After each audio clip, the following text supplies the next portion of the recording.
Welcome to Coaches Weekly. I'm CJ Sellner here with head track coach Phil Kopinski. Coach, at the North Central meet this week, on Friday the girls got to compete and on Saturday the men got to compete.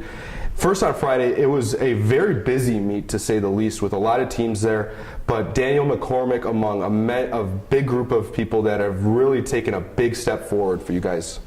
Yeah, I think I can honestly say top to bottom, Friday through Saturday, men and women, it might have been the best overall day for Concordia Track and Field since my arrival on campus.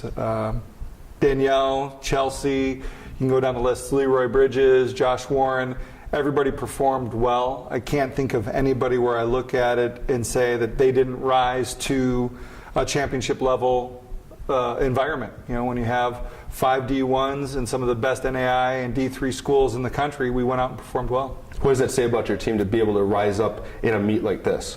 Well, I'd love to say it's all coaching, but you know, it's on the athletes, and they came ready, and the training's been there, and they've been following the protocols, and you know, I'll also say there's a little bit of luck. You have to have everything there for it to come together, and thankfully the athletes followed through and good things happened.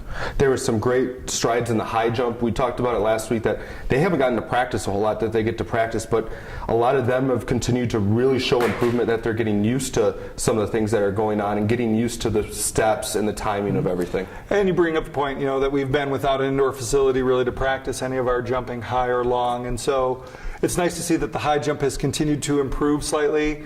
Long jump, you know, we're struggling a little bit because we don't have anywhere to work on our steps or our runway. So hopefully we'll get an opportunity in the next couple of weeks. But it has been nice to see constant progression throughout the roster.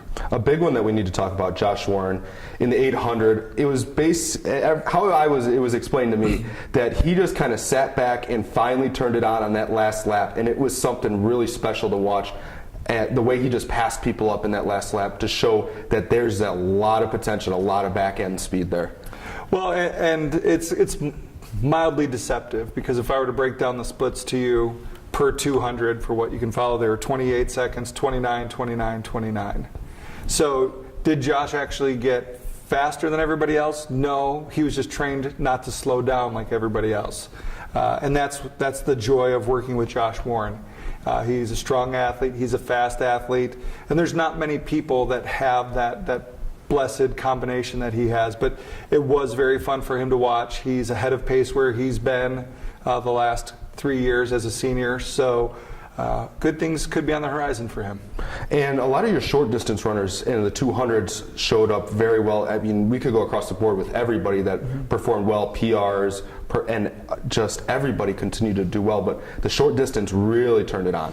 Yeah, and I think a lot of that is just the hard work that they're putting in there. I mean, it's obvious to look at the front of the roster and see Devontae and Leroy running well, but some of the other guys down there, Gideon and Brandon Ellis, stepping up and making constant, you know, improvements every week, where you're starting to see that, hey, in a year, you know, these guys could be pushing at that doorstep that some of these other guys are at.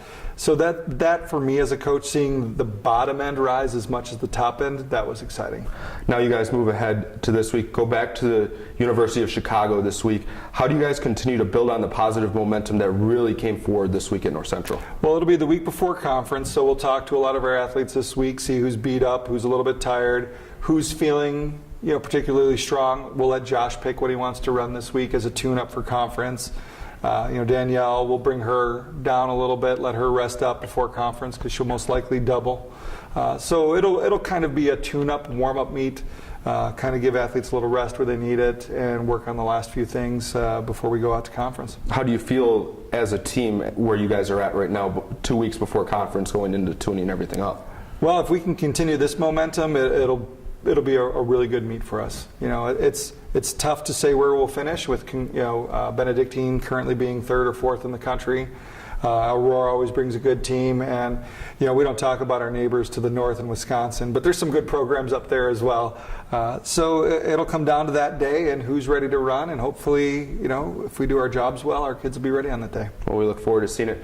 Cougars at the University of Chicago this week to tune up before a conference in 2 weeks. You can find all the links to the meet at cucougars.com. For head coach Phil Kopinski, I'm CJ Sellner. Thank you for watching Coaches Weekly.